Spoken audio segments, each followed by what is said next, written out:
Good evening, everybody, and welcome to Performance E Streaming. I am Mr. Carl Wilkinson with a, luckily, minus a Dorset accent tonight. I have managed to get well rested, slept well, and hopefully won't slip back into that anytime soon. We are here tonight at New Hampshire for the next round of the X-Finity series. I'm joined up here in the booth by Mr. Mark Johansson. Mark, how you going, mate? Yeah, good, mate. Good to be here at New Hampshire. See what type of racing this place brings tonight, because it is normally a very challenging place. And we did see you and I with some drivers having some difficulty with how flat this circuit is in practice and qualifying. Yeah, absolutely. And also the weather not helping today. It is very warm out there tonight. 25-degree air temperature, but 37-degree track temperature. That is going to be a heck of a track temperature for New Hampshire. That is really going to play a role in tonight's race. Well, why not we'll try and say that again. Why not let's take a look at the grid for tonight's race. And starting out on pole position is Mr. Andrew Dyson and Jason Martin. On row number 2, we have Ryan Jones and Gary Wellman. Row number 3 is Josh Micklemore and Stevie Dubb. Row number 4 is Double D Dave Douglas with Barry Neal. Row number 5, we have JCW and Scott Lefevre. Row number 6 is Ruben Phelps with Ben Henker. Row number 7, we've got Nick Bottrell with Troy Davidson. Row number 8 tonight is Shane Bowen with Stephen Clark. Good to see Stephen back out there. Kate Donnelly on row number 9 with Norman Clark on his outside. Row 10, we got Parry Anastakis returning to the league and the series. Good to see Parry back out on track with Tristan Koch lining up next to him in the 550. Brad Fenley lines up on row 11 with Hamish Gallagher. Watch out for the 13 in this race. Hamish is very quick in these X-Finity cars. Maddie Ray and Alexander Sheridan on row number 12. Row 13 is Riley Curtis and Jared Williams. And that rounds out our grid for tonight. Bumper field, 26 cars out here tonight, Mark. That is going to be a packed field for New Hampshire. Well, it certainly is, Carl, and some great races out here. As you said, you know, Andrew Dyson, Ryan Jones. Jones very aggressive. Martin up the front there, he's one to keep an eye out. But there was not one name there that you did call out. Excuse me, in the number 13, Hamish Gallagher. So keep an eye out from him, because I expect him to come to the front very quickly through this race. Yeah, absolutely. Watch out for that 13. Very, very quick driver, Hamish. And as I say, in the Xfinity cars, he is nigh untouchable. But New Hampshire is a special place. It's one of the flatter tracks out there. Not the flattest, but it is pretty flat, and that can really throw drivers out. Pace car pulls in. We are about to go green here for New Hampshire.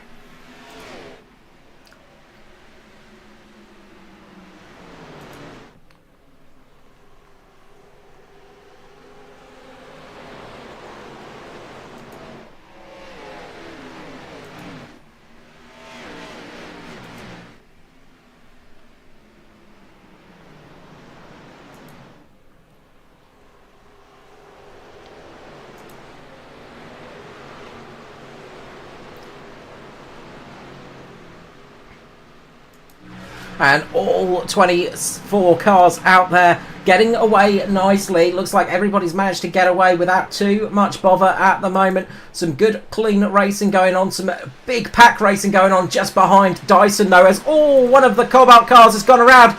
It is Shane Bowen. Just as we try and catch Shane. There we go. He managed to save that one just about, but that was a big old squirrely slide for Mr. Bowen. And that could have been disastrous in the position he was. But everybody doing a great job of avoiding contact there throughout the pack.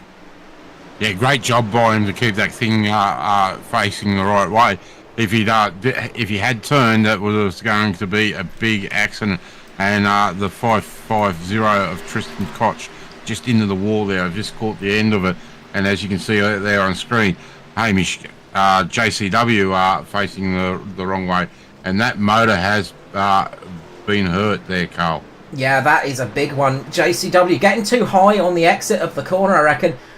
He's running a slightly higher line, going up onto the asphalt up there. Back end kicks out over the bump and spins him around. And JCW caught out early, and that's a big shock. JCW very good on these tracks, usually one of the Has a lot of speed here, but just getting caught out by one of those nasty little bumps. We'll jump on board with Ryan Jones here, just to give you a bit of an idea of what it is like out on this track. See how bumpy it is and see how flat it is. We're in the gyro cam at the moment, and normally this thing has about 15-20 degrees of angle on it when you go round the corner. Here it barely moves, it's just the G-force doing it. But you can see how the car is riding those bumps. Up and down it goes. On the exit it gets very bumpy as well. Looking at the asphalt as well, that newer asphalt, that stickier stuff down in the lower section of the track is where you want to run. You don't want to be too high, because that old asphalt is very, very unresponsive and can really catch you out sometimes. So it is a really tricky track to get working. It's a place that you either love or hate, these very flat short tracks. Yeah, we're talking about the angle of the camera there, Carl. This track has only got 12-degree banking in both turns 1 and 2 and 3 and 4. A lot flatter than a lot of tracks we go to. Back straight has only got a banking of 2 degrees, same as the front straight. So there is not a lot of angle to keep these cars stuck to the track around here. Absolutely. I remember a friend asking me about the Milwaukee Mile once. He said to me, "What's the Milwaukee Mile like?" And I said, "Well, it's a flatter New Hampshire." And he said, "There's no way it could be a flatter New Hampshire. New Hampshire is as flat as a pancake."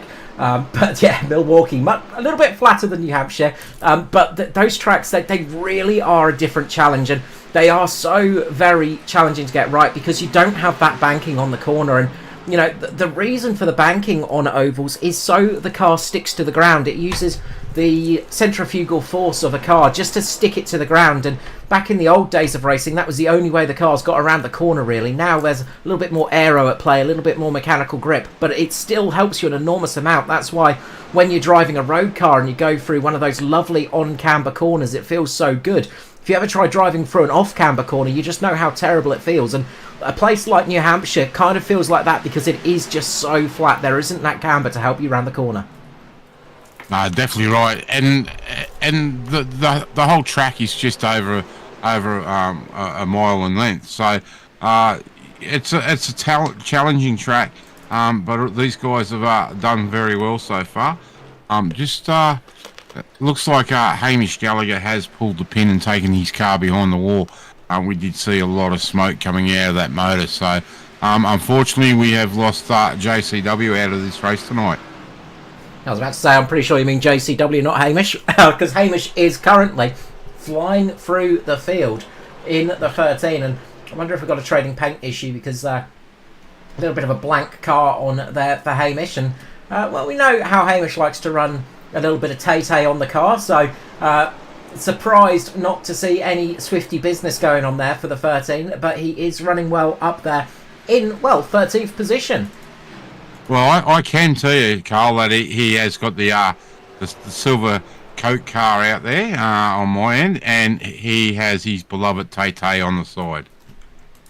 Okay, we'll just try a quick refresher. Hopefully we'll get everything back up and running in an instant. We're just going to lose pictures for a couple of moments here as we try and sort out that issue.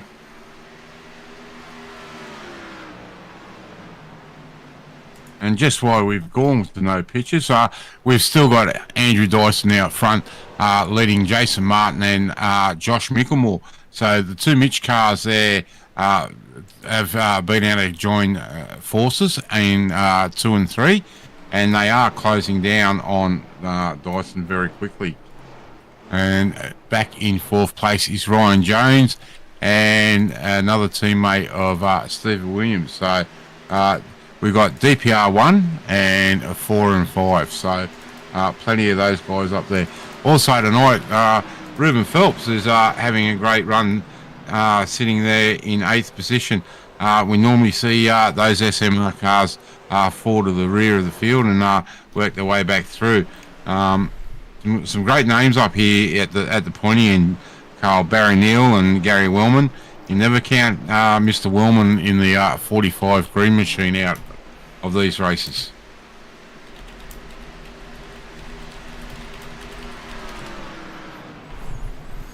Just heard from Double D Dave Douglas. He had an issue on the grid. The ignition would not even start. Lost all dash, lost the ignition. So some kind of gremlin there from his rig causing a mechanical failure. So that's why we didn't see the number 10 taking the start, unfortunately. Up at the front, though, we've got a bit of a race going on. The Mitch Motorsport boys are moving forwards at some pace and putting some pressure on the 41 of Andrew Dyson at the moment. It's Jason Martin and Josh Micklemore at the moment.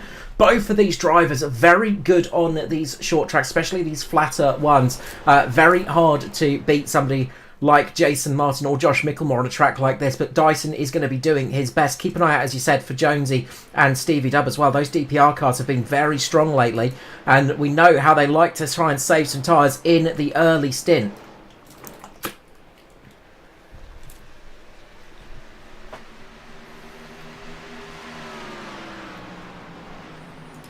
A little bit further back, we've got some great racing going on. The 13 of Gallagher, Cade Donnelly in the 40. The Simboy moving his way forwards, and apologies again to those drivers not having their paints display.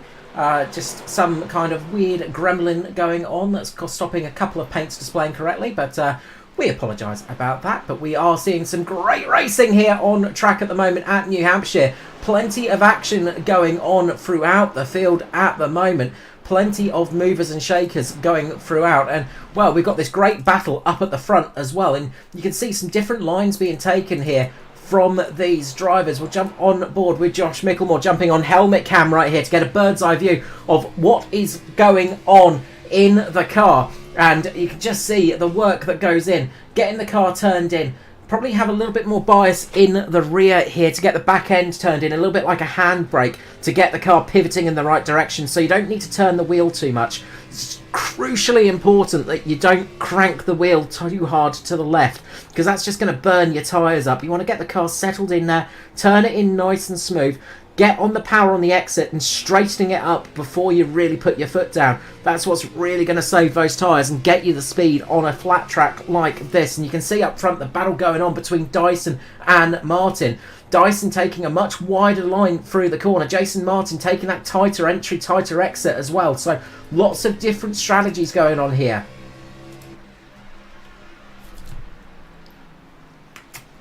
Dyson's just been able to get off the turns a little bit better than Martin at the moment. But we, as you said, there's two distinctive lines. Martin's dropping down to the traditional pole line, and Dyson's just sitting all the car width or so above it. And as I say that, he sits into the one of the middle lanes coming through 1 and 2.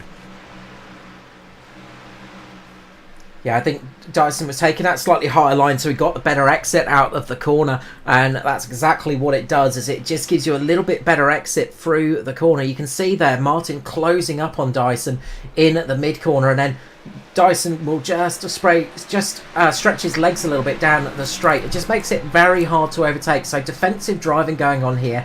It's not always the quickest way going up on that higher line, but it is a much better defensive line, so he is taking that opportunity at the moment and just keeping himself in a good position. As we see some action down here, Norman Clark, Shane Byrne, Brad Fenley battling it out with Alexander Sheridan. Really good racing here tonight, Mark. We are seeing so many overtakes on track at the moment as well. Yeah, I was just going to allude to that. Just before we switch cameras over to this group, unfortunately for Norman, he had a big touch of the wall, and that dropped him back to last place there behind these other three. So never count Norman out though. We normally see him up towards the front of the field by the end of the race. Yeah, expect him to be saving some tyres and just working on the long stint at the moment. And you can see the back ends are starting to step out a little bit here. Exit speeds are starting to get a little bit tricky, and the back ends of these cars are starting to get a little bit loose here as they get off the corner. So tyres are starting to fall away a little bit, and the rear tyres, when they start to go, or when they get too hot, these cars become extremely difficult to drive. They are absolute monsters, these things. 700 odd horsepower at the rear axle. And when you try and put that down on hot tyres, it does not want to work at all. So got to really be careful to keep everything in check.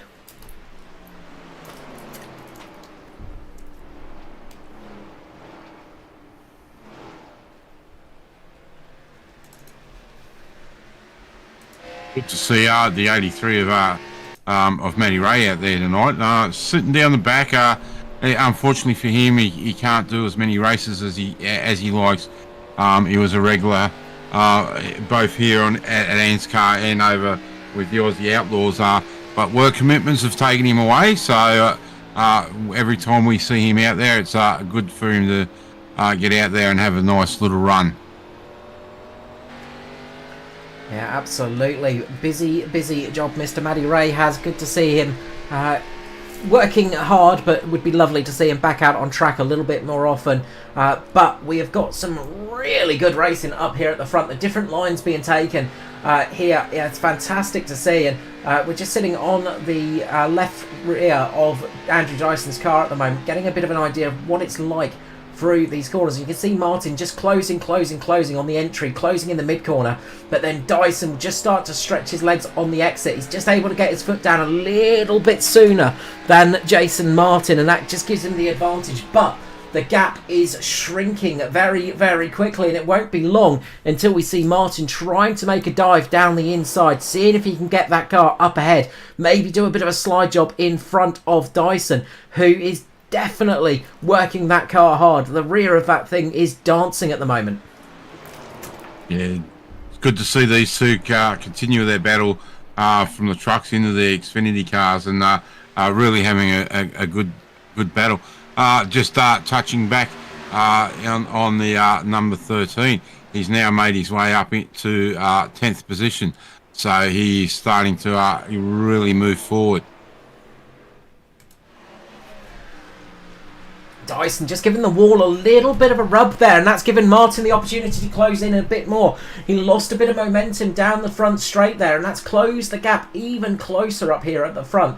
And the racing is definitely on. Martin does look to be the faster car at the moment, you've got to say, but Daiso is doing a great job of positioning that car to a spot that Jason can't get through. So this is a great example of just keeping the car behind you of course, and just stopping it from running away. So great action here at New Hampshire.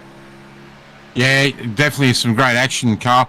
Down battling for 8th, 9th and 10th. We got Ruben Phelps, Nick Bottrell and Hamish Gallagher. Bottrell had a good look at the inside of Phelps, but now he's gone up high, and that's now allowed Gallagher to get underneath Bottrell. So these guys are starting to really turn up the heat between the three of them. Yeah, we are seeing some great racing here, and we're actually seeing that proper livery now of the Mitch Motorsport car of Hamish Gallagher. So good to see that showing up correctly. He's putting the pressure on Ruben Phelps at the moment. Nick Bottrell doing a good job here. Definitely has been improving his speed as of late as well. Good to see that team really working together, just helping each other on the oval side of things. They have got the pace on the roadside, but learning all the time on the ovals, and all of them are doing a great job of improving. Yeah, look, the paint scheme on those cars they've had a recent change. They've all gone to the black, everything simulated, plastered down the side. So it's good to see a local company getting behind them and really doing some work. But I must admit, the black and red does look pretty good on those cars.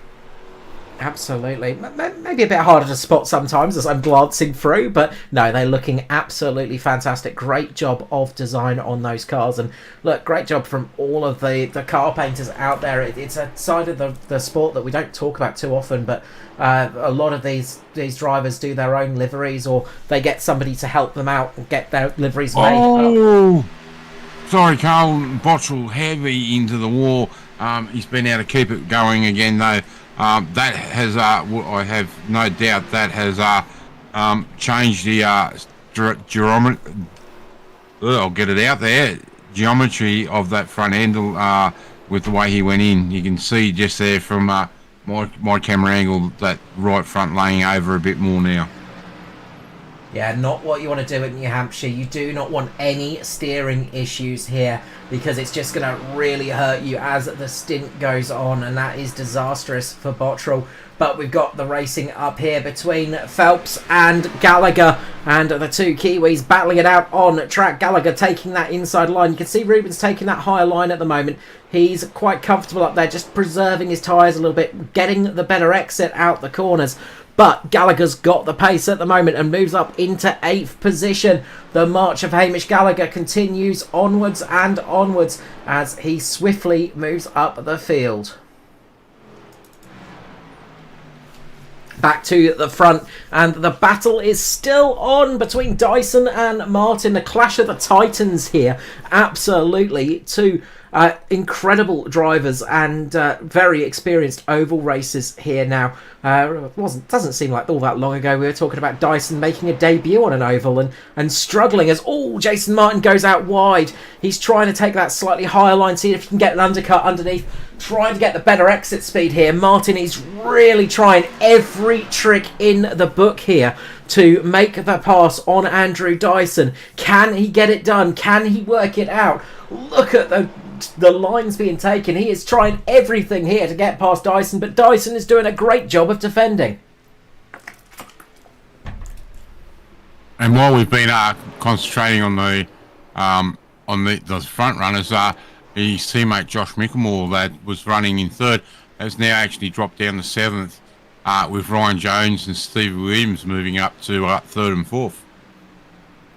Yeah, that smells a little bit of burning the tyres for Joshy Mickelmore. Unfortunately, he's lost some serious pace, but we have got the action right here, side by side for a couple of laps here. Dyson and Martin really going for it, but once again, Dyson just able to keep Jason behind him, but Jason is really trying everything. And look, these two, they might be battling out front, but they're not losing too much time. They are absolutely going for it at the moment as Martin gets a huge slide out of the corner, keeps it pointing in the right direction, but that's cost him a little bit of momentum. Can he sail it down the inside? Not quite. He's going to try and take a higher line, try and diamond the corner a little bit, try and get a better exit speed, see if he can get his nose underneath Dyson. He just needs to get that car in front. He just needs a millimetre or two to slide up in front of the 41, and then he can start trying to move forwards a little bit. You've got to say at the moment, the 21 is looking the faster car, but Dyson is doing a masterclass of defending.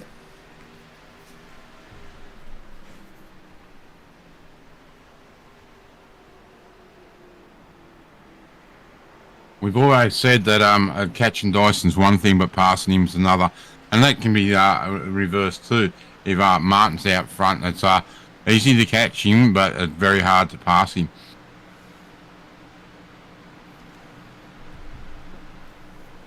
Yeah, just looking at the time. These two, Martin and Dyson, have been able to pull a 3.5 second gap over third place runner Ryan Jones. So you're 100% right, Carl. They're definitely not losing any speed while they're doing this battling between them. That's it. Two of the faster cars out there at the moment, and they are just able to keep that speed up. They've lost about half a second or so, just under half a second to Jones, but now they're starting to pull it back again as they're back in formation flying, gotta say, not quite side by side battling, but these two are really going for it at the moment, giving us a great show here.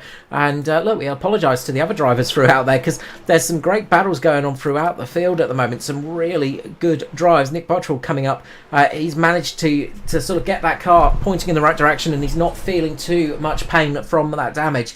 He's got up past Josh Mickelmore at the moment, who is plummeting down the order, unfortunately.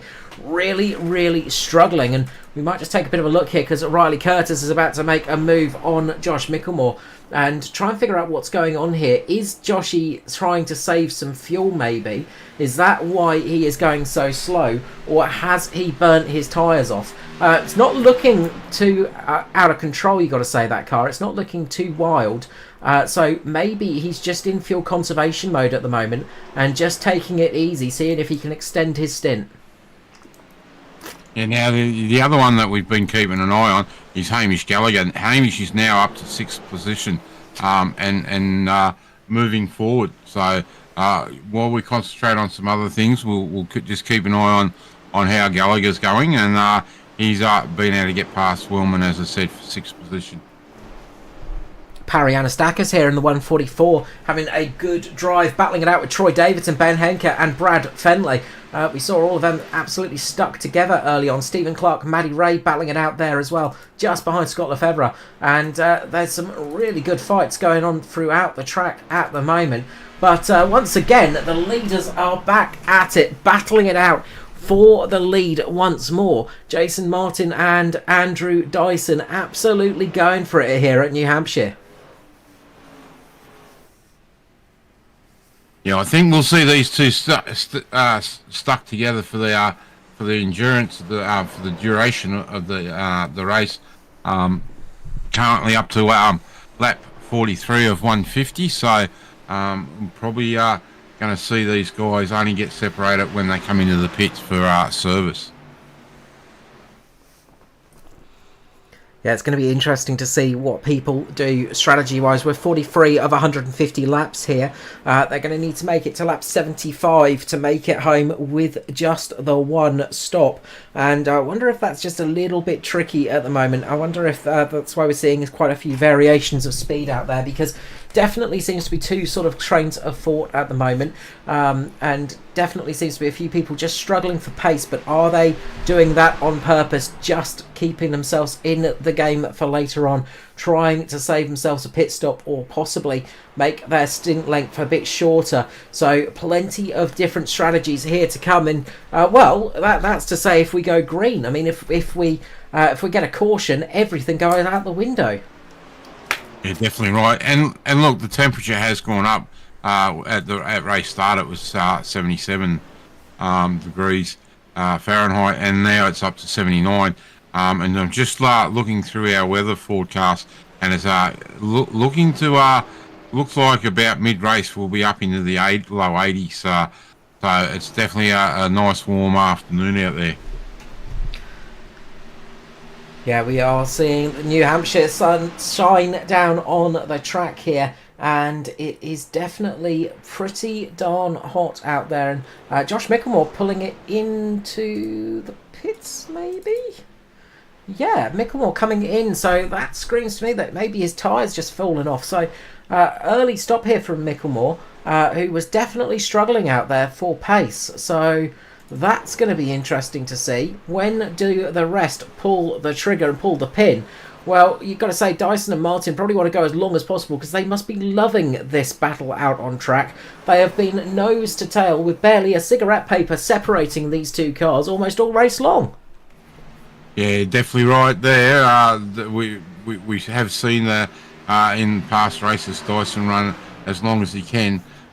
So that also serves if there is a caution, those two are in the better position. But just looking back at 3rd, 4th, 5th and 6th at the moment, we've had a change there. Stevie Williams now has come up to 3rd position. Barry Neal up in the 4th. Ryan Jones has dropped 2 spots down to 5th. And Hamish Gallagher is there having a great battle, just sitting at the back of there in 6th position waiting for a mistake.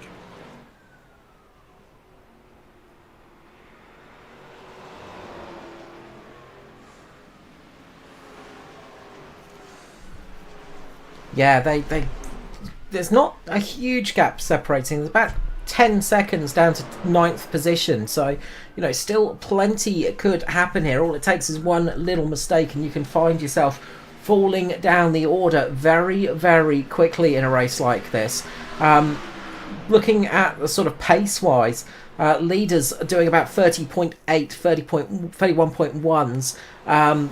The rest of the field, similar sort of pace at the moment. So they are losing a little bit here and there, but they are still absolutely going for it. And this is great action on track as Martin gets a run down the inside of Dyson. This could be his best opportunity yet, but Dyson's going to get a better run off the corner. He just needs to slide that car up if he's got the room. He doesn't quite have it. And Dyson is going to keep that position once again. Martin denied the lead of the race. Can he do it through 3 and 4? He's going to be trying. Just needs to lean that car out, wind it out a little bit, push Dyson out a little bit wider, try and make him unsettled to get the drive off the corner. He is doing all he can at the moment. Nothing separating these two cars as they cross the line, and they are still side by side here at New Hampshire. Martin and Dyson fighting it out on track at the moment, but Dyson once again just has the advantage.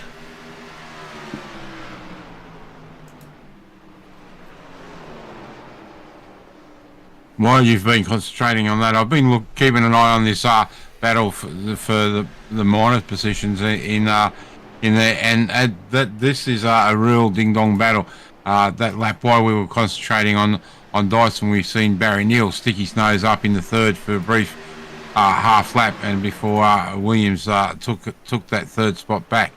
But what's also happening here is at the back of this, we can see there on that shot there. Gary Wellman is starting to catch these guys up again, so this is going to be a ding-dong battle with 5 cars in it in the very near future. Less than a second separates 3rd to 7th position. They are nose to tail at the moment and really racing each other hard. There is some great action going on. We're going to jump back to the leaders because they have caught a huge amount of traffic here, catching the tail end of the train. And this could be interesting now, as they now need to navigate their way through this group. And, well, they're going to be racing and defending still as they go on. So this is really going to put them all to the test and see who can absolutely nail this one perfectly. And while we're watching this, I can tell you now that Barry Neal has been able to make that pass on Stephen Williams for 3rd place and make it stick.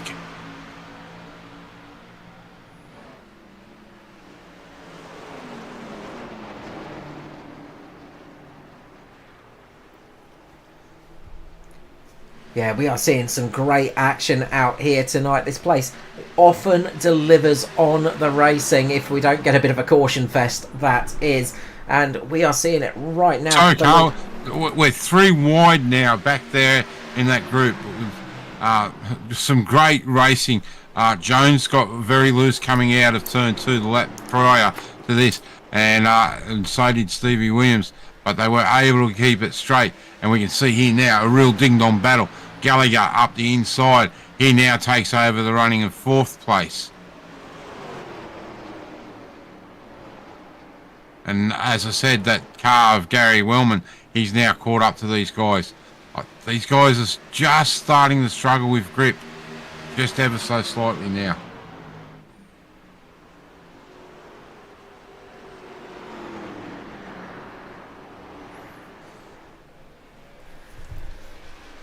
This is some awesome stuff here, and it's hard to know where to look, Mark. That's the problem, is we've only got so many eyes up here in the booth. Only the 4 sets of eyes. Well, sorry, the 4 eyes up here, not sets of eyes. Oh, Christ, we're not flies, obviously. But only 4 eyes, and we are seeing some really good stuff.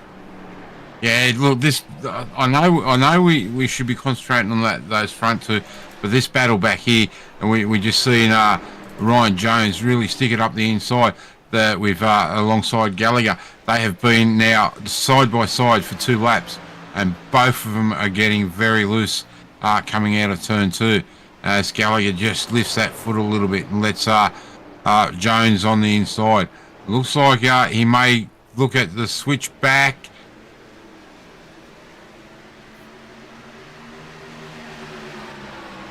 Gallagher's got that run down the inside again. He now sticks it up the inside of Jones. Is he going to push Jones out wide? No, he gives him plenty of racing room.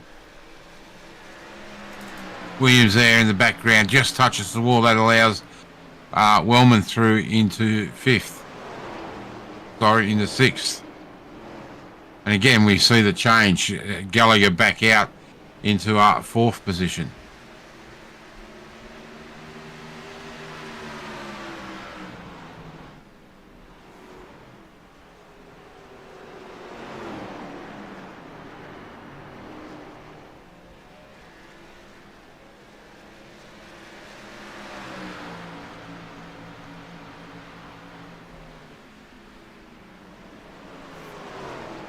just back up the front again, Carl. They're well into some more lap traffic. They haven't been able to clear that, so everyone's very gently moving out of the road. But even still, Martin is definitely trying to put the thumb screws in the Dyson. All it takes is just a bad positioning for one of these drivers just being lapped, and it could block Dyson or Martin. This could be the absolute opportunity, and using traffic to your advantage is key in a race like this. And well, you see it often in sports car and multi-class racing. You can box the opponent in and take advantage of a bit of a poor positioning. You can do exactly the same in oval racing. It's all about the strategy, and of course these guys, they don't necessarily want to be passed. There is no blue flags in oval racing, and that means you can fight to stay on the lead lap. Most drivers don't really worry about that too much. They're not going to put up too much of a battle, but they're not going to make it easy for the leaders either.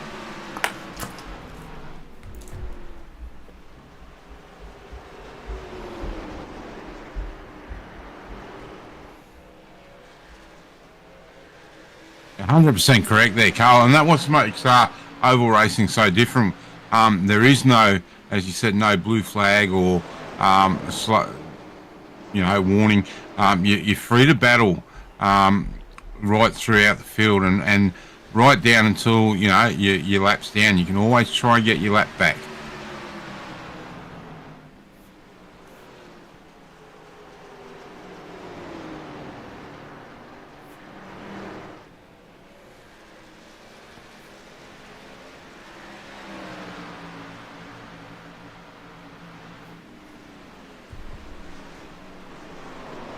And we can see here that battle still going on. Barry Neal's managed to break free of Ryan Jones a little bit here. Hamish Gallagher still fighting it out with Gary Wellman. Ruben Phelps back up there as well.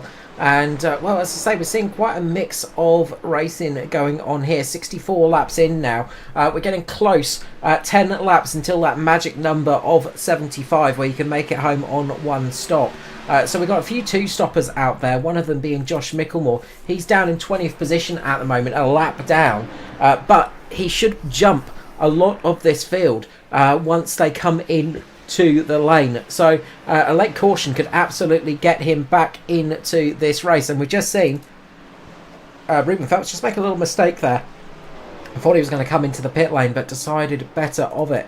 So up at the front, still this fight is going on. 65 laps of battling like this would be tiring for sure, but they're not showing any sign of fatigue here at the front between Dyson and Martin, and this is such a juicy battle, Mark. This is tantalising stuff too of, well, the best oval races in Australia now, fighting it out on track, and well, they are just showing why they are so quick. They've managed to build up an 8-second lead despite the fact they've been battling side by side for the past few laps.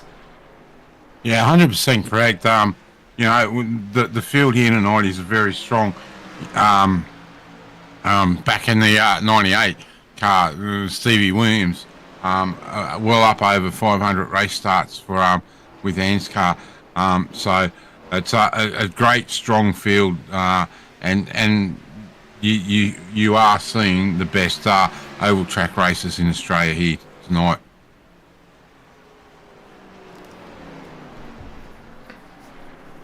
Yeah, and these two, no slouches on the roadside either. Jason Martin has been putting a lot of effort into road racing recently and really showing a huge amount of pace. And well, Andrew Dyson does not need any introduction into the road side of things. He is an absolute master of that style of racing. So good to see. It's not just the ovals these two are absolutely nailing recently. It is all styles of courses. 100%. Over with us in the Aussie Outlaws GT3 Championship, we've had a change in after last night's racing. Dyson is now leading the championship points there in the pro, and Jason Martin is actually leading the championships in the Pro-Am. So you're 100% right. They definitely are no stranger to circuit track racing either. Absolutely, we just need a little bit more rain to help somebody like me out on track. That's the only chance I've got of ever beating anybody like Jason Martin. But no, it's great to see the action, and Martin just sliding that car now. He is absolutely going for it, but he's losing time here. The back end is stepping out on him. I reckon those rear tyres are just about spent because that car is not handling how he wants it to. No, definitely not. And you know, with 5 laps now to go to the magic number to half race distance, you've got to wonder, is he going to be able to stick out there for those 5 laps? I know he's certainly going to try. I'm sure he is. And well, a big thank you to everybody for joining us as well at the moment. We are very happy to have you all along with us for this race as we are here at New Hampshire for the ANZCAR series. It is the X-Finity Racing, and we are live on YouTube and Facebook. Yes, we are back on Facebook after much tinkering and many swearing words being said at my computer. We are finally back to multi-streaming here at Performance E-Streaming, so we hope you're enjoying it on both sites and enjoying this lovely action that we are receiving here tonight at New Hampshire. Yeah, great racing here at New Hampshire, and we go to a place next week that's only going to produce some more great racing, Nashville Super Speedway. I have absolutely no idea why they call it a super speedway, because it's definitely not. But some great racing can be had there in these X-Finity cars over there. Absolutely. I guess when you've got the Indy cars out there, they're pretty bloody fast at Nashville. But yeah, it is. It's an old style super speedway. It's an old-fashioned super speedway, you can say, and you can tell that by the track surface, Mark. Yeah, cement. Good old concrete, the best track surface you can get, and that really changes things up at Nashville. So looking forward to that one. But tonight we are here on the asphalt of New Hampshire, and we are, as I say, being delivered some great action on track. And well, we are almost to half race distance here. No cautions here tonight as well. Despite having 23 cars out on track. We lost Joshua Carroll-Walden earlier in the race when the back end stepped out and he ended up nerfing the inside barrier. Didn't bring out the caution. Unfortunately for him, it did blow his motor. So 23 cars still running at the moment throughout the field. Plenty of action still to come as we start heading into the pit stops for this race as well, and what drama will unfold in the pit stops, I wonder. Always a tumultuous time that can bring all kinds of danger throughout the field.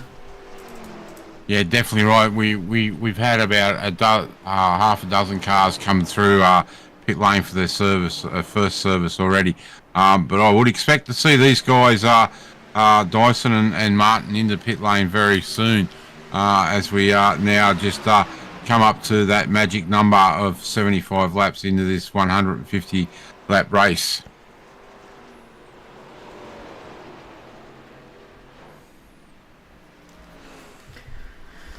When do the leaders pull the trigger, I wonder? Hamish Gallagher has pulled that trigger. He's coming into the lane, and he's made his stop. So Hamish Gallagher has... Oh, sorry, Carl. Dyson, big hit on the outside wall coming out of turn 4. So I would imagine we will see him in the pit lane very shortly, because those tyres are done. Let's take a look here at the replay, see if we can catch that moment for the 41 and see what happened to the right side. And just drifting up there. Big hit on the right rear there for Dyson. Absolutely using as much track as humanly possible, but a little bit too much there, a little bit greedy. But hitting the safer barrier is not always detrimental to the car. They can survive a little whack here and there, and that it's not as bad as it looks sometimes.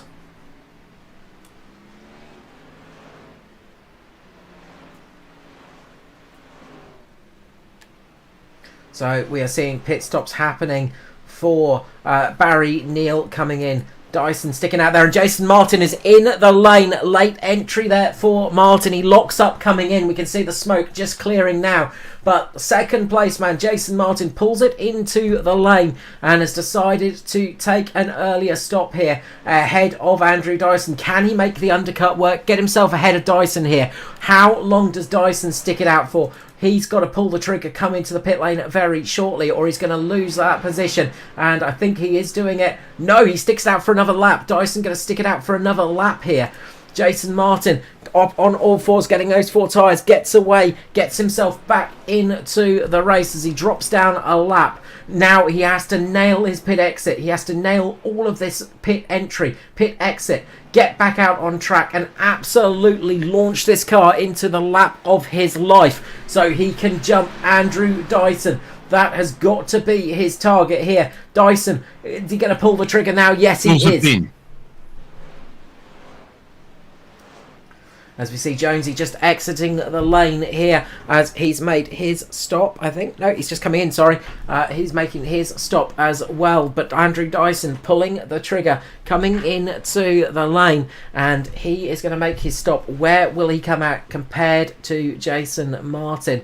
That is going to be the big part of this race. Well, Martin's coming into turns 3 and 4 now. He's exiting 4. And we'll jump straight to Jason Martin here. Back to Dyson. He's getting away. Martin is going to take the lead of the race. The effective race lead here. Ruben Phelps and Nick Bottrell sticking it out for a bit of a longer stint here. They're going to try and go a little bit longer. Try and have some fresher tyres to the very end. But Jason Martin has used the undercut to his advantage. His tyres have done 2 more laps than Dyson. But he has gained a huge amount of time over the DPR driver.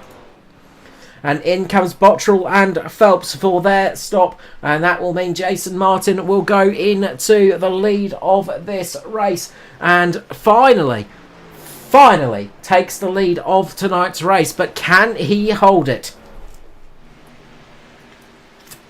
Still a long way to go in this race. And we have seen the way that Dyson can look after those tyres. So going to be an interesting rear end of this race, Carl, here at New Hampshire.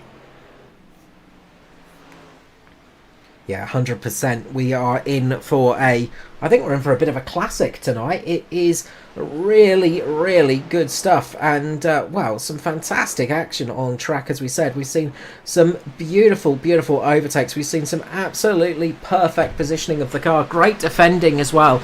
And now we are seeing a new battle on track. It's Martin defending against Dyson, who just sets the fastest lap of the race, a 30.8 dead. Trying to close the gap on Jason Martin here. Try and get himself back into the lead.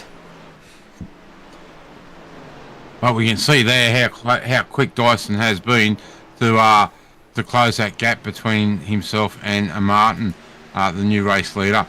Phelps has been able to stay in front of these guys, so he's looking rather healthy at the moment in this the race. Yeah, he's got some nice fresh tyres here that could really help him out as this one goes on. Hamish Gallagher's jumped up into 3rd position. Remember, he took an earlier stop. He's done about 9 laps on those tyres, so he is really moving his way up. Josh Mickelmore sits in 5th position, but we think he's got to stop again. As we see Dyson going down the inside of Martin here. He's going to try and take that position. Can Martin defend? No, he can't. Josh just can't quite get the car there. He just maybe got a little bit caught by the traffic too, but Dyson moving the car underneath, slides it up in front of him. Can Martin retake that position? Can he get himself back up there? Or is that 2-lap difference going to be the thing that makes the difference here for the race victory? As the 41 of Dyson takes the lead again from Jason Martin.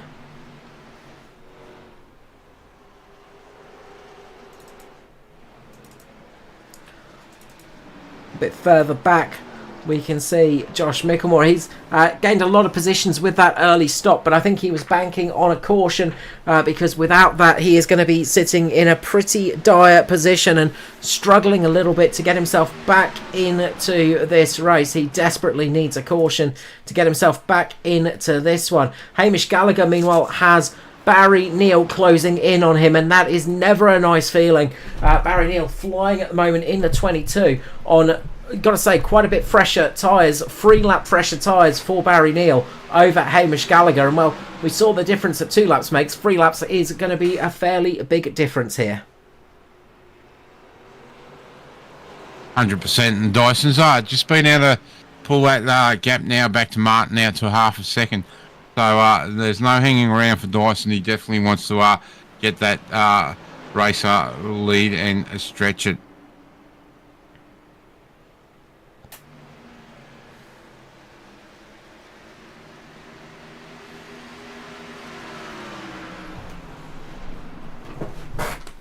He's trying to stretch that advantage. Only about half a second between the two here. But you've got to say that that little bit of sticking out has helped a huge amount for Dyson. Ruben Phelps, meanwhile, still on the lead lap, just ahead of Andrew Dyson on slightly fresher tyres. He's going to try and keep himself in that position. Battling it out with Stephen Clark at the moment, who's trying to keep himself on the lead lap here as the race continues on. Lap 88 of 150 here, and well, we've seen it all green so far. Yeah, again, some great racing from these guys. We've been spoiled right through the start of the season, right through the trucks. We've seen some great battles, and it's definitely transferred over to the X-Finity car, and with some great racing in these first 4 rounds that we've had.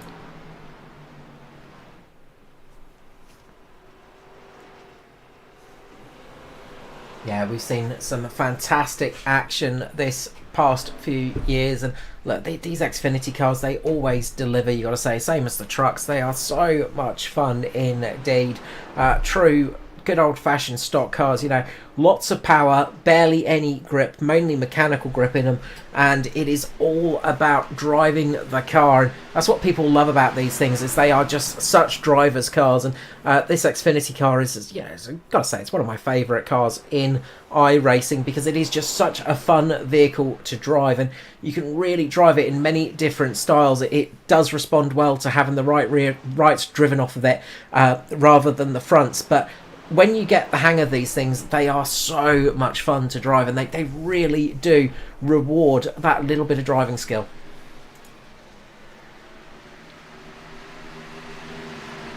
So we now have the race leaders just putting a Micklemore a lap down. So that's now up to 10th position, now a lap down. So these two at the front are really making inroads and really stretching the legs.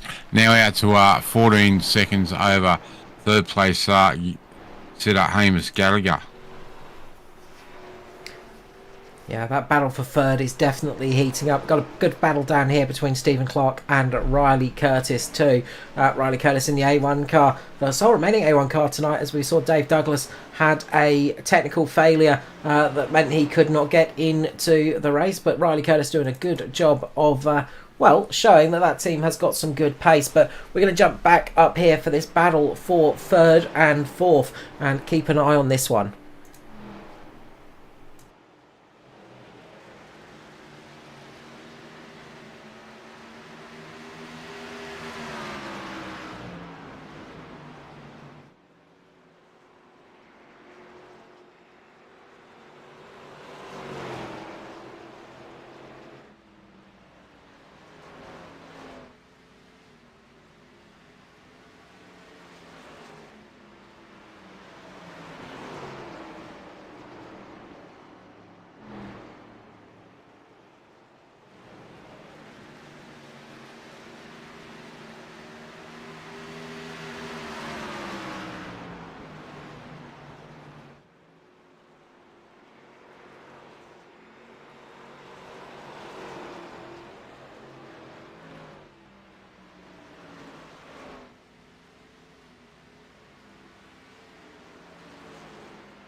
So the action is definitely still on here, as we see Barry Neal has got past Hamish Gallagher, and well, some really good action here as Tristan Koch just coming out of the pit lane for his second stop, I think. So that is still very much in action, and well, the battle for the lead is once more getting a little bit spicy as Jason Martin's closed the gap a little bit on Dyson and is starting to put a bit of pressure on him once more.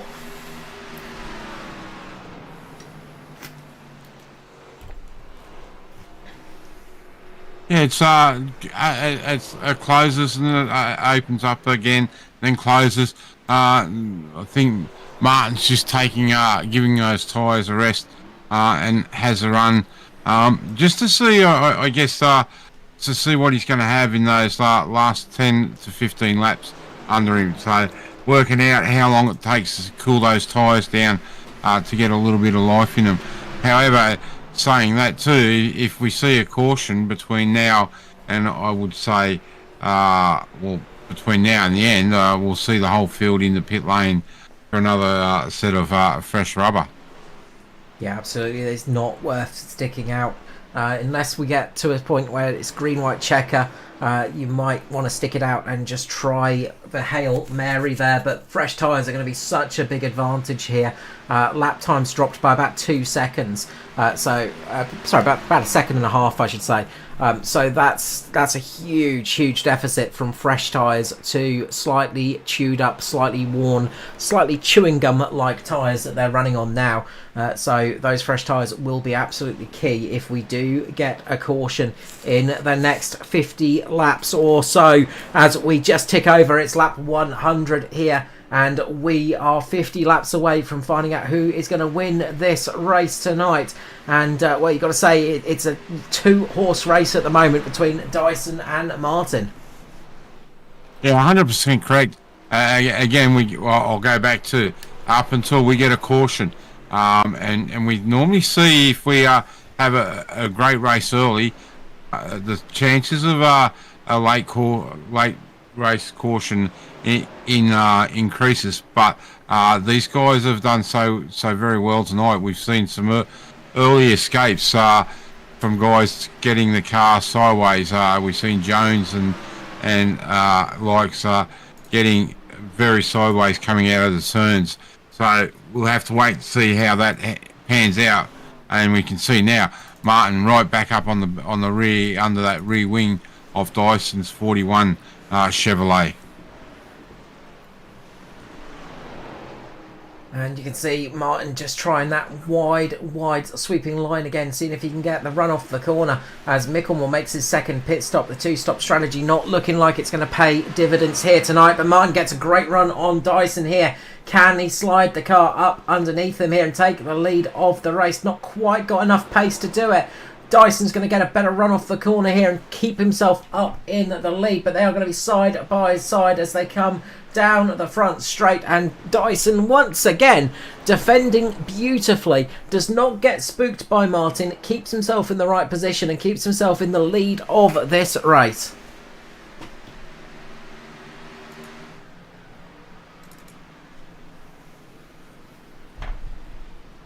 Unfortunately, we can see just there in front, Norman Clark about to go 2 laps down. Definitely not a night for young Mr. Clark tonight. So, but it's good to see him out there rotating, and we can definitely count on him being at most races throughout the season, Carl. Yeah, absolutely. The young Mr. Clark, just out of short trousers apparently. He is very much one of the young scallywags out on track tonight. But no, a good result. And look, it always comes in, plugs away. Not been on his normal pace just as of late, just been struggling a little bit. But when he gets a sniff, he will absolutely be back up there as well. Veteran on racetracks and on rally stages. He has got a lot of experience racing cars under his belt and driving, so definitely one of those people you can never discount. Alexander Sheridan and Scott Lefevre are battling it out here. This is for 13th and 14th position, right up in front of the leaders pretty much. So there's plenty of action still going on. Ryan Jones looking to move his way up past this little group too, keeping himself on the lead lap if possible. But, we've lost off the lead lap, I should say. There's only 9 cars on that lead lap at the moment, and none of them are really close to the leaders. 15 seconds between Barry Neal and Jason Martin, so absolute chasm of a gap between the leaders and the rest of the pack. Their pace has been relentless tonight, Mark. Yeah, 100% correct. We, as you say, we see these guys now coming up to the back of Ruben Phelps. Phelps, he's been able to get out in front of them and stay on the lead lap, but you got to ask the question: are these 2 leaders going to catch him and pass him and put him in a lap down? But in saying that too, all we need is a caution, and then everything changes, Carl. Yeah, all it takes is one caution, and cautions can be lucky and unlucky sometimes. There's really a ebbs and flows, you've got to say. It's one of those things that can really catch you out at times, and then other times it can be an absolute advantage, but it is all part of racing. It's one of those things that you have to be cautious of all of the time. You always have to think about if a caution will come, but never rely on it, because if you're relying on a caution, you're always going to be disappointed. Except for us, because we know it's never going to happen. Oh, exactly. I mean, that, as I said, we know that we're never going to get a lucky caution, so we just accept it.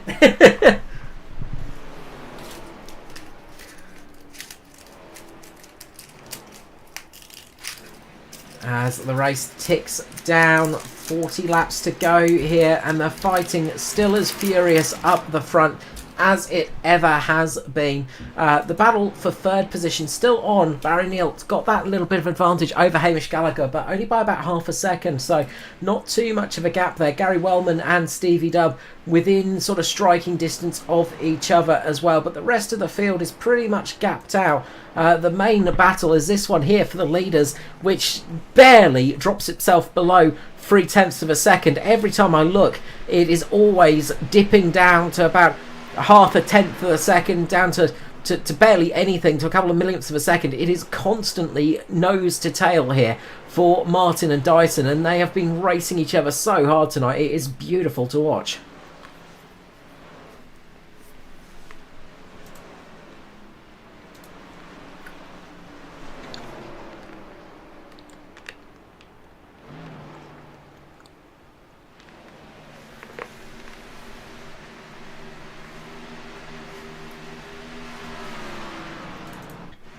Norman Clark, Stephen Clark battling it out on track as well. Stephen Clark getting a good run on Norman, getting down the inside, and the 96 moves up ahead of the 09. No relation between these two, but they are racing hard out on the track at the moment, and Stephen Clark moves himself up into 13th position. Good to see Stephen back out on track. It's been a while since we've seen that car in the ANZCAR League. Always nice to see some returning faces, but we're going to return to the front, because this is pretty much the battle that we want to keep our eyes on, although we might just drop back here between Perry Anastakis and Ben Henker. Anastakis moving his way up into 17th position at the moment, fighting his way through the field, seeing what he can do. Up the front, it is still barely less than 1/4 of a second between these two cars, and they are still fighting it out, but they're now catching quite a bit of traffic, and this could be the opportunity Jace needs to pounce on Dyson and prove that he is the flat track king here at New Hampshire.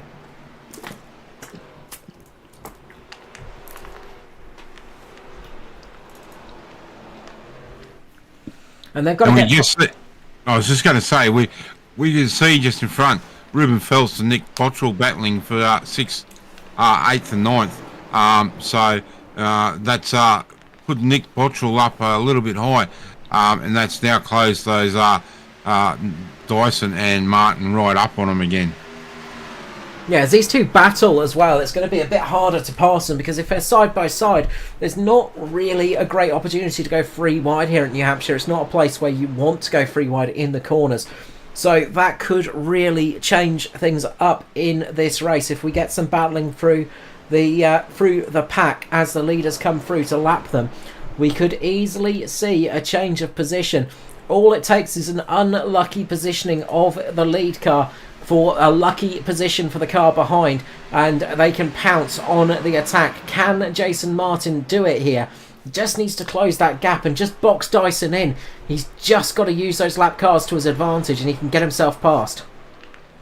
Now, what we have seen too in the past, and no fault of the guy that's been lapped, he just gets a little bit nervy, not wanting to do anything silly around the race leaders. But Bottrell's been able to get up there out of the road, and Dyson has made it through.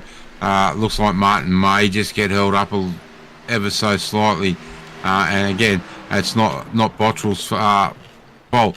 He's trying to do the right thing and let these guys go. And Martin's been able to get past Bottrell. So that now leaves only 8 cars on the lead lap. And we can see there just in front of Dyson, Ruben Phelps in the 06, one of our Kiwis, definitely wanting to stay in front if he can of these race leaders.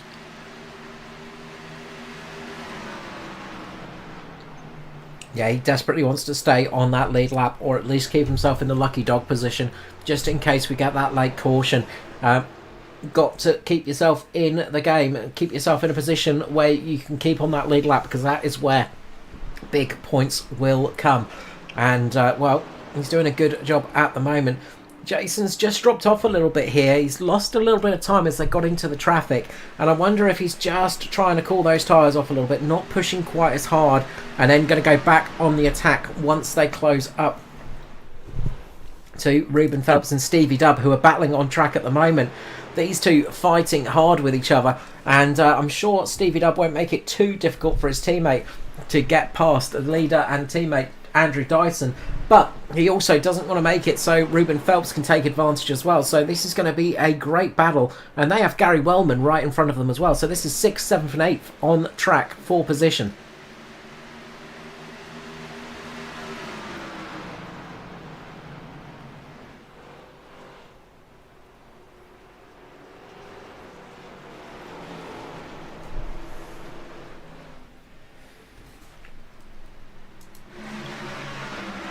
It's going to be interesting. It's just how hard these guys want to race each other as the leaders are coming up. But we can see now, it looks like Williams is going to lose that spot to Phelps, but he's definitely not making it too easy for Dyson. He wants to keep that position that he's just lost. But we can see there, he just steps ever so wide, slightly wider than Dyson, and allowed Dyson through.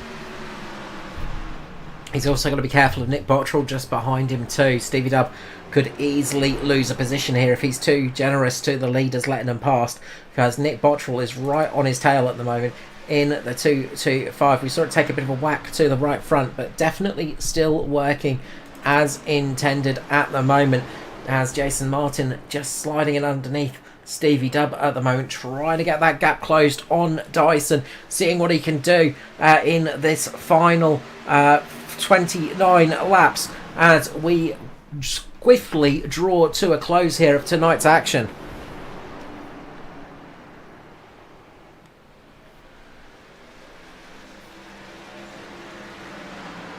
You can see here Dyson really looking to try and get through these lap vehicles.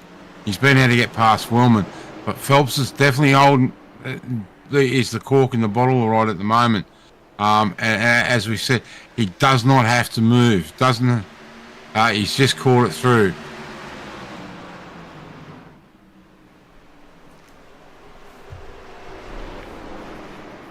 As we got a free wide for a couple of seconds there as the 555 sits up on the high line as they work their way through. That's Alexander Sheridan just getting lapped as well, but free wide action here at New Hampshire, that's something that always makes you just look through, well, cover your eyes up with your hands, because something that is terrifying at New Hampshire is, well, 2 wide's terrifying enough, but 3 wide is a nightmare. But they're making it work at the moment and doing a great job as God, this little battle is really on at the moment. Gary Wellman, Stevie Dubb and Nick Bottrell really fighting it hard, and we are seeing some really good action here as they once again go free wide for a couple of moments here. Sheridan just taking that high line, keeping himself out of trouble, but Gary Wellman using it, trying to pin Stevie Dubb down, trying to make it so he can't get past, and Nick Bottrell really closing this gap up as well. Yeah, I'm just looking where our 5th place runner is. He's actually now just coming into turns 3 and 4, and that's Jones. So that's Dyson and Martin's next target is our 5th place runner, Ryan Jones.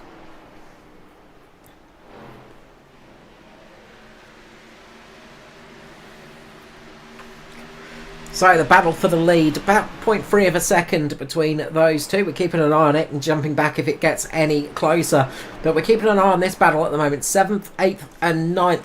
Wellman, Bottrell and Williams. And Bottrell just manages to get it past Stevie Dubb, move himself up a position here. Really good drive from Nick Bottrell here tonight. Really doing a good job after taking quite a heavy whack in the front right of that car. Definitely upset the steering geometry, but he's managing to keep pace in that vehicle.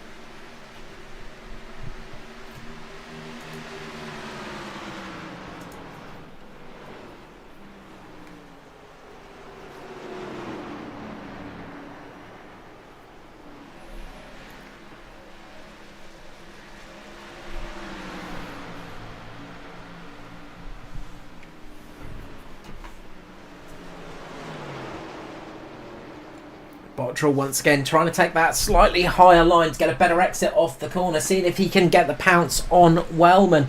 It's not quite working out for him at the moment, but we'll see if he can get that Supra working for him now. Takes that wide entry into the corner, takes that wide line, gets on the power, cuts down nice and easily, gets fully on the power. Bit of a slide off the corner there for Bottrell, but he is really hustling that car along, trying to get that Toyota up past the Chevy of up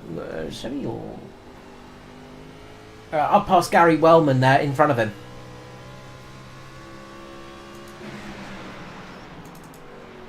Sorry, it was the Ford. Sorry, should have known that from the tail lights. But yeah, really driving well at the moment. Bottrell sliding it out the corner, leaving two big black snakes behind him as he flings it through 1 and 2 there.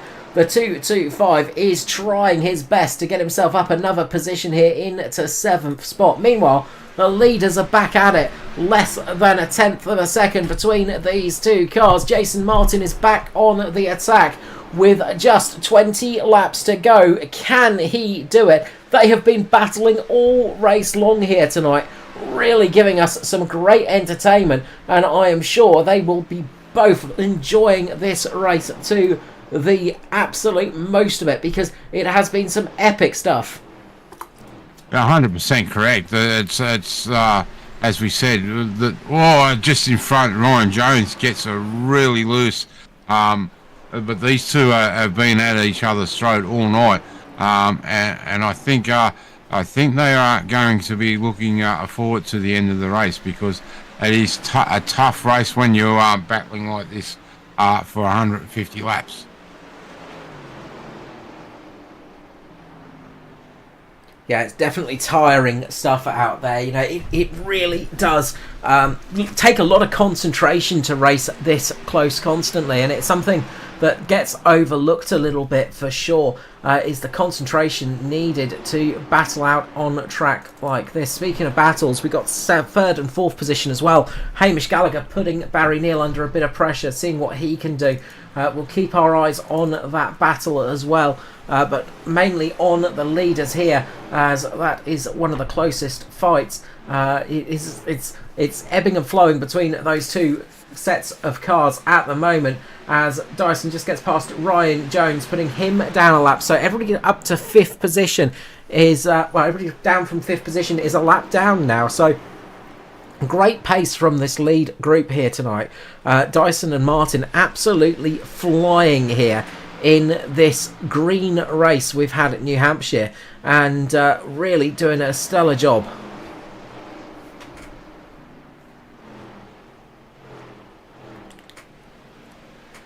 I'm afraid to say if I was out there, I would have been. Oh, big hit the outside wall there by Dyson coming out of 4. I was just going to say if it had been me, I would have been looking for a caution around lap 60. You've been a bit optimistic, Mark, making it 60 laps in a race. I mean,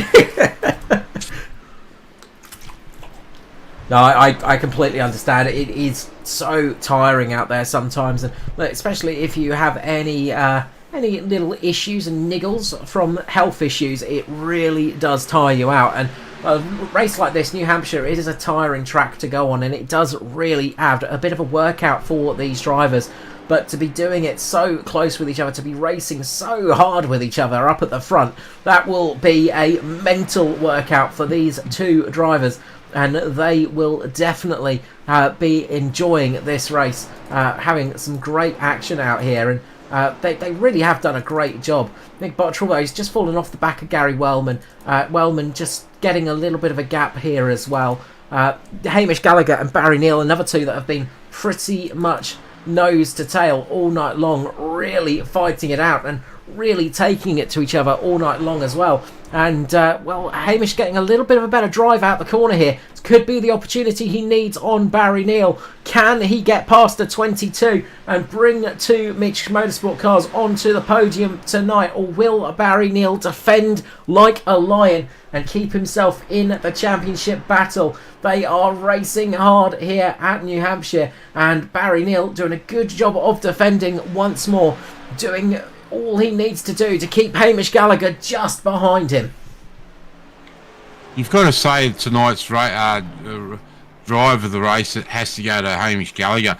Started 22nd and now up in the 4th place. Fantastic drive by the pilot of that 13 Tay car. Absolutely, and Andrew Dyson getting the old Max Verstappen treatment of of being completely ignored because he's out leading the race. But no, a really good drive from Hamish Gallagher, and not to be totally unexpected. We know how good Hamish is in these X-Finity cars. He is an absolute monster in this machine, and once again proving that he is really, really capable. You got to wonder though, if he did qualify a little bit further up the field, could he have taken it to Dyson and Martin? He has lost 21 seconds to those two. They have been on another level tonight, Mark. Martin and Dyson have just been absolutely flying through this pack and, well, just showing everybody up. 100% correct. It's just these two at the front, as you said, Dyson and Martin have just been on another level tonight. We've normally seen Barry Neal up there battling, Ruben Phelps up there battling towards the end of the race. Why they're both in the top 5, in the top 10. Dyson and Martin have really just driven away with this race. Absolutely, and well, just looking back down the pack, we've got the battle for 14th and 15th. This is Josh Mickelmore, two-stop strategy here, fighting with Norman Clark. Stephen Clark is our highest two-stop runner in 13th position. So the two-stop strategy runners are trying something a little bit different, but it's definitely not paid off here tonight. It seems the one-stop was the better option here in this race, but sometimes you've got to roll the dice and try something a little bit different, Mark. Yeah, 100% correct. We've seen in the past the two-stop working on some tracks, but unfortunately tonight it's just so hard because when you go into the pits and you're on that two stop, you end up a lap down just on that one pit stop, and you do have to work extremely hard to get that lap back. We're seeing here Ryan Jones battling with Ruben Phelps at the moment. Phelpsy putting Jones under a bit of pressure here in the closing stages. 9 laps to go. And, well, this is a battle for 5th position. So there's a lot at stake points-wise. The battle for 3rd is still very much on. All it takes is a momentary lapse of concentration, a tiny mistake, and you will fall behind that car that is sitting behind you. Not much between them. And then up the front, it is still less than half a second separating these two. Actually, less than quarter of a second. They are still going for it. Martin and Dyson have been absolutely fighting this race. Through the whole race, they have been battling it out with each other. And once again, they're going for it in these final few laps. 8 to go. We are quickly coming to the end of tonight's action, Mark. Yeah, some great action. Oh, the Martin just getting a little bit loose there coming out of turn 4. It's just been a next level from all these guys here tonight. Yeah, okay, we've only got 4 cars on the lead lap, but I mean to say 150 laps around here, green flag from start to finish so far. It's just a phenomenal job by everyone in this field tonight.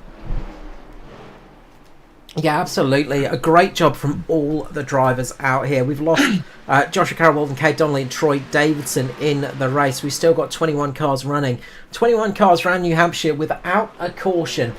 So far, touch wood, fingers crossed, all of that stuff. Run around a doorpost 5 times. Don't walk under any ladders and keep the black cats away from us, because if we can go for this race without a caution, that is a great effort from everybody.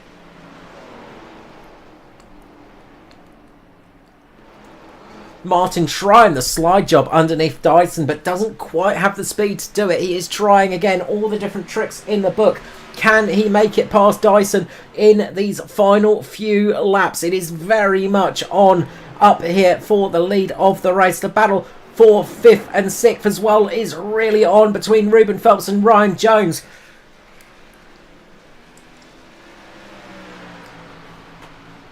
But Jones once again just keeps himself ahead of Ruben Phelps.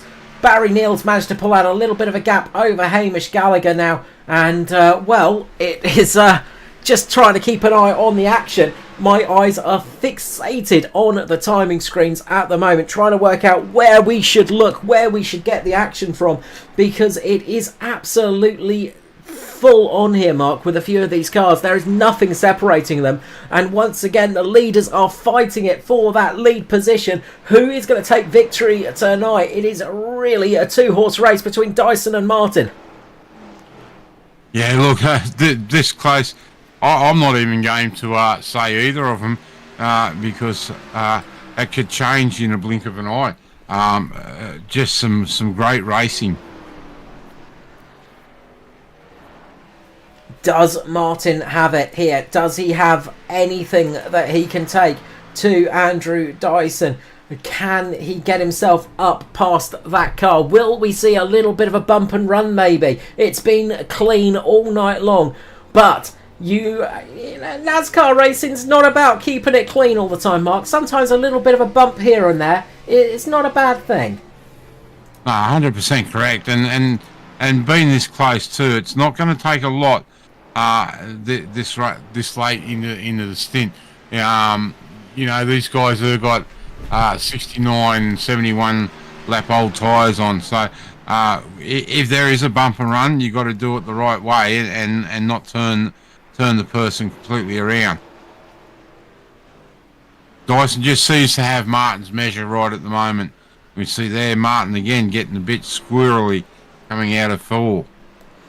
And it is the final lap. Martin has bowed out. You've got to say, there is not much he can do here. He tried a slightly different run into the corner, but that is that, as they say. It's going to be Andrew Dyson in the lead as long as he makes it round this corner without a mistake, and that is looking pretty good to be done. Martin trying to get the run off the corner, won't make it though, and it is Andrew Dyson taking victory here at New Hampshire.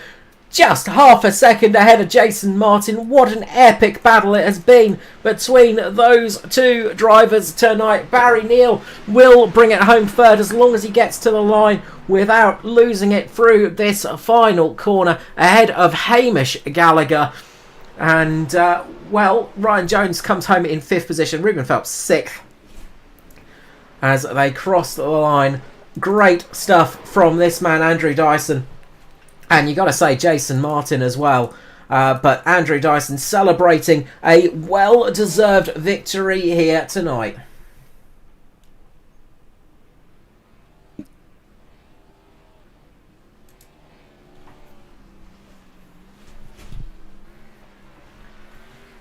And we see Dyson doing the SVG burnout around the whole track. So good to see him get another race win here tonight. And the great battle with Jason Martin from the word get-go. Exactly. We're not seeing Daiso burn it up in front of Jason Martin, no. So it's not the full SVG celebration. But no, great stuff indeed. And look, this man knows how to drift a car as well. He's done a few victory celebrations in his past. Doesn't quite get it nailed that time, though. Does damage the car a little bit. But he is absolutely stoked with that victory, I'm sure. A well-deserved victory. A very hard-fought victory as well for Andrew Dyson here. And, well, what a race that was, Mark. Some amazing action out on track. Yeah, again, amazing action right throughout the field, and from green flag to checkered flag. Again, we've been spoiled for some great action from, as I said, and I'll keep saying it, some of the best drivers in Australia and New Zealand. Let us run through the results here tonight. It's Andrew Dyson taking victory ahead of Jason Martin. Barry Neal comes home in third position. This is good news for the championship. Hamish Gallagher fourth. Ryan Jones in fifth. Reuben Phelps sixth. Seventh for Gary Wellman. Nick Bottrell comes home eighth. Well-deserved drive from him. It's ninth for Stevie Dubb. And Riley Curtis brings home the sole remaining A1 car in 10th position.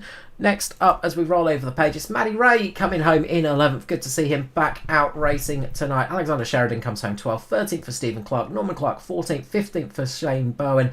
Josh Micklemore 16th. 17th for Brad Finley. Parry Anastakis 18th. 19th for Scott Lefevre. And Ben Henker in 20th. 21st is Tristan Koch with Troy Davison, Cade Donnelly, Joshua Carroll-Walden out, unfortunately, in the race. And Dave Douglas and Jared Williams not making the start.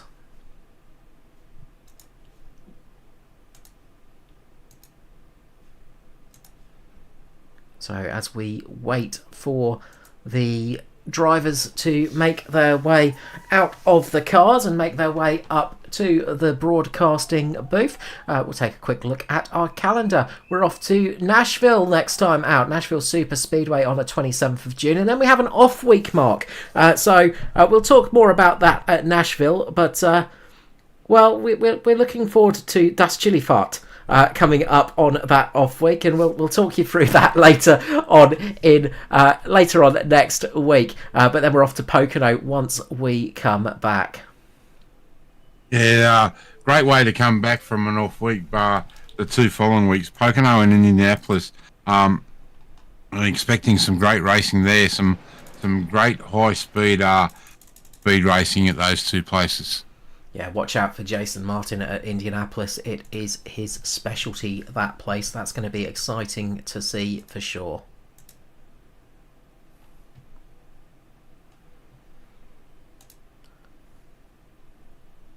So we have the three now in the green room, and we might pull up the pilot of the 22 car, the nice bright orange car of Barry Neal. Mate, welcome to the booth, and congratulations on a hard-fought third place. Yes, it was a hard-fought first place, Mark. Yeah, no, it was hard work. You know, I kind of, as I said to you last week, I don't actually particularly like these flat tracks, and I didn't qualify that well because I think I was lucky. I'm not that fast, so I don't wear my stuff out, which is kind of helps. And the people that were faster than me wore their stuff out. So, but she's hard work overtaking people, really hard work. You know, it's kind of when that first stint I had trouble getting past Gary and Ryan and Steve Williams. It was just like it's just hard work, and I could see Hamish kind of catching me, and I was thinking, you know, Hamish is so bloody good in these cars. I was thinking, no, he's catching me because he was a wee way back in the grid and he could catching, and then he did that undercut on me. And I thought, and I came out behind him, and I was like, "Oh no, he's gonna be ahead of me," and he's so good, and it's like in these cars, and it's like so hard to overtake. I think I was a bit lucky, and he made a mistake, and I got past. And then towards the end there, those last 20 laps or something, he was right on me for a lot of it. And he gave me a little touch at one point, which he apologised for and lifted off. So no, it was good. It was a really good race that last 20 laps. Yeah, we weren't sure where to train our cameras, because at the front it was a ding-dong battle between Martin and Dyson, and then every time we looked back at you and Gallagher, it was either right up underneath each other or a little bit of a gap, but wasn't soon, and it was back closed again. So great racing again right throughout everyone tonight. Yeah, no, it seemed to be like it's always nice when you can run green for the entire race. I saw a few people go off, but they obviously didn't bring out the yellow, so that's always good. And I think that worked in my favour tonight, because if we had to have sprints, I just don't have the pace on these flat tracks. I just don't understand them. Well, we're off to Nashville Super Speedway next week. How do you like that place? Oh, I love that place. Nashville, I really like that place. So yeah, no, I could, generally I can get some speed and make the tyres last on that kind of track, and specifically that track. Actually, I've liked it ever since they released it into iRacing. It's a really fun track. I like it a lot. So I'm looking forward to that. Yeah, definitely a fun place. It's one of those unusual tracks. A bigger Dover, with it being all cement right throughout the 1.5 miles, or 1.3 mile, I should say. Yeah, no, it seems to I don't know what it is. It's kind of, I quite like that. The turn one, it seems to, you kind of dive it in. It kind of seems to go downhill, and and then you sort of jump out the other side. I just really like it. It's a great track. Look forward to having racing there. It was good to see lots of people here tonight. 25 people or whatever. It's always good, and it was good to be racing against Hamish again. Back to the old ARCA days at Weekend Warriors, when we used to slug it out.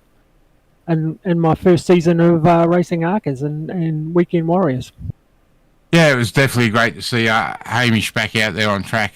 Let's hope we see him back out a few more times this year, and you guys can spoil us and treat us to some more great racing. Yeah, no, I hope so. Yeah, no, it's always good, and he's always dead fair about stuff, so you can always trust him to not put you off or whatever. So it's always fun to race against the likes of Hamish, and I'd like to be able to race against Jason and Andrew, but not much hope at this place. Well, mate, again, congratulations on an extremely hard fought third place. Before we let you go, shout out to our sponsors and personal favours. Yep, thanks to Tony Richards Toyota, MRX Race Sims. You guys are putting it on, and see you next week. Yeah, definitely will, mate. And again, thanks for your time tonight. Cool, thanks. Bye. Next, we'll pull up that man in that purple 21, Mr. Jason Martin. Mate, welcome to the booth, and congratulations on a fantastic hard-fought battle for 150 laps here at New Hampshire tonight. Yes, mate, I'm getting sick of seeing Dyson's car. You had to fix that, Jace. You just drive into the back of it a little bit harder. Oh, I was tempted. Mate, we seen you dive into the pit lane 2 laps before Dyson. Was that planned, or was that just like, got to get off these old tyres? No, that was just me, because I'm always using more fuel than other guys because of the way I drive. So, yeah, I had to pit then, otherwise I was going to run out of fuel. Fair enough. We weren't sure whether your tyres had seen better days, or they would have seen better days after 69 laps. But yeah, some great battle. We did see you come back out and take the race lead there for a little while. But Dyson was able to close you fairly quickly. Yeah, I was trying to save tyres so I'd have something for the end, but yeah, that didn't work. I just couldn't make any passes all night, pretty much. So I ended up following him just about all night. Yeah, mate, we're off to Nashville next week. Love the joint or a track that you don't really get along with? I've done okay there, but yeah, don't really like it that much, but I've done okay. Fair enough. Good to see one of your teammates rejoining the field tonight. And Hamish Gallagher, he had a great drive up to from 22nd up into the top 5. So another great result for the Mitch Motorsport team. Yeah, about time he showed up.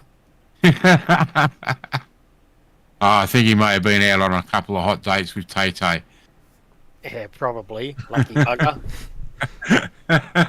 Oh, mate. Yeah, well, so we'll definitely have to try and get some work done for you to see if we can find a way around Dyson. Yeah, definitely couldn't do it tonight. Getting sick of seeing it tonight, but yeah, it's still good fun.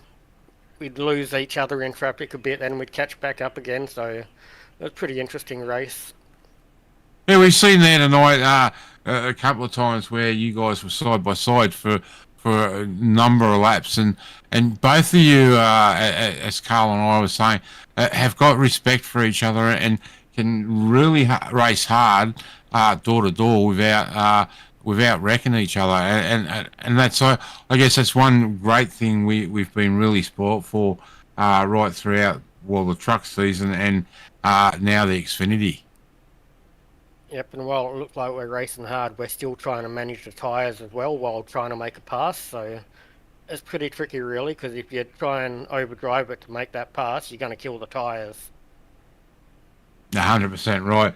Well, mate, again, congratulations on second place here at New Hampshire. Before we let you go, shout out to sponsors and supporters. All the boys at Mitch Motorsports, our sponsor, Leppy Motorsports Concepts, Performance E-Streaming for the broadcast, and ANZCAR for the league. Yeah, and thanks for you guys in the booth. Great job. No worries, mate. We'll see you next week at Nashville. Cheers, mate. No worries. Thanks for your time. So, the last person that we need to talk to is the man that seems to be able to show a clean set of heels the last couple of races. Mr. Andrew Dyson, congratulations, mate, on the race win here at New Hampshire tonight. Thanks, mate. Had to work for that one, that's for sure. Yeah, we were just saying to Martin there, some great racing from the word get-go. And again, side by side, door to door, and no wrecking of each other. No real big bumps. Like we've seen a few little taps here and there, but that's part of oval track racing, and it's a great thing to see. Yeah, I don't think we even touched each other this week, which I don't mind if we normally do, but for whatever reason we just didn't this week, the way it played out. But yeah, we were racing pretty close, and traffic was playing into it a little bit as well, and a little bit of strat, so it was good. Had a bit of everything, as well as well, actually the only thing it didn't have, was a caution period. But yeah, that was good.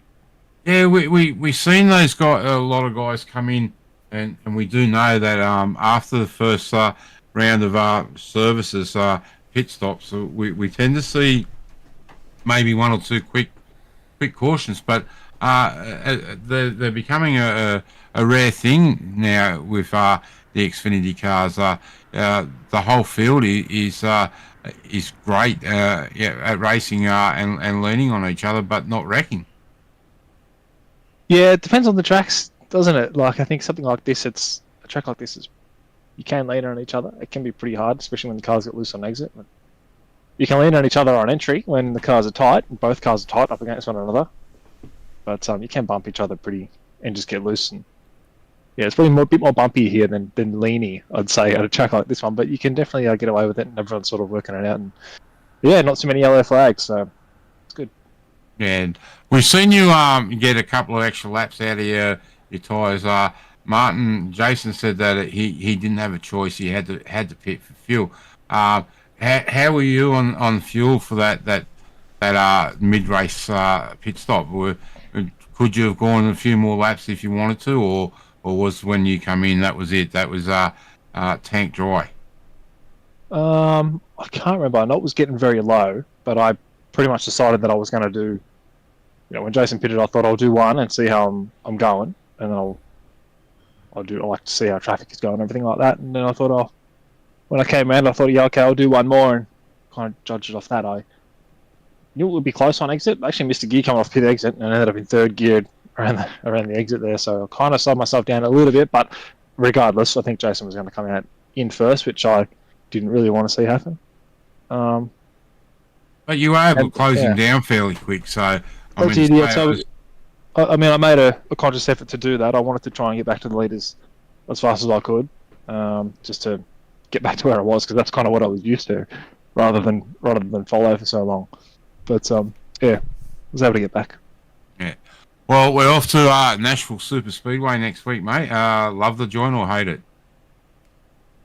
Nashville, I think. Yeah, Barry and I were just talking concrete track. I don't recall the last time I raced there. I kind of always get Kentucky and Nashville mixed up, so I can't remember exactly what it's like. But yeah, we'll see what happens. It'll probably be a track where you run the top or something, and there'll be slide jobs down the bottom. I don't know, but we'll see. If it's the track I'm thinking of, or one of those two, I think it's like that. But yeah, we'll see what happens. Yeah, just a bigger Dover, mate. Oh, is it? Is it really? No. I was going to say, it doesn't seem like that in my mind, but anyway, yeah. No, just playing with your head, mate. Trying to psych you out. Oh no, I'll work it out when we get to the next week. Well, mate, we've seen you have some great results in the last couple of weeks, and it's you're putting your hand up to show you're the man to beat in the X-Finity cars this year. So it's great to see you continue with some great racing. Well, so far anyway, yeah. I mean, there's a couple other guys in here, at least maybe 5 guys in here that definitely want to win races as well. So yeah, I'm not expecting to win every week. That's for sure. You never know who's going to come out and who's going to have what. So just need to keep trying to do my best, I suppose, and see where we shake out. I don't know. We might have to put Carl back out on the track and see what he can do. Well, we need another auto club for that, wouldn't we? Exactly. If we have auto club every week, I might have a chance. Yeah, he doesn't sorry, go on. Doesn't want auto club beyond Carlos. No. Well, mate, again, congratulations on a fantastic race win here tonight. Probably one of the hardest fought ones we've seen so far this season. Before we let you go, a shout out to sponsors and supporters. Sponsors, thanks to Simriggies and Benmax. South Wales, I suppose all the boys are sponsors in the team as well, because they get around me and I'll get around them, so cheers for that. Thanks to everyone at ANZCAR, Performance Extreme, you two guys. Hopefully you guys are having as much fun as all us drivers are out on track, trying to race each other to the death every week, and yeah, I look forward to the next race.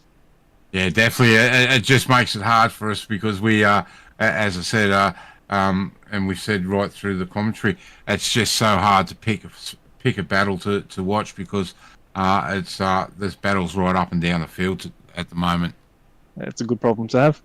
Yeah, it is. So, well, mate, congratulations again on a fantastic win, and we'll see you next week at Nashville.